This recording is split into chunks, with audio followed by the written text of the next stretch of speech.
নাম কি বলো তো? তোমার আব্বুর নাম কি? লিয়াস। তোমার আম্মুর নাম? তোমার আম্মু কোথায়? কখন মরে গেছে? তোমার সাথে দেখা হয়নি?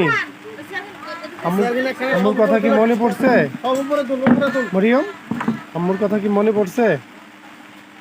কি মনে হচ্ছে বলো তো? তোমার আম্মু কি খাওয়াই দিত তোমাকে? এখন কার কাছে থাকবে তুমি? নানুর কাছে না মামির কাছে? তাহলে তুমি আমার কাছে চলো, যাই।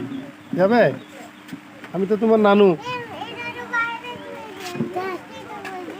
মরিয়ম, আমার সাথে যাবে নাকি? যাবে না? তোমার কি কিছু খেতে ইচ্ছা করছে?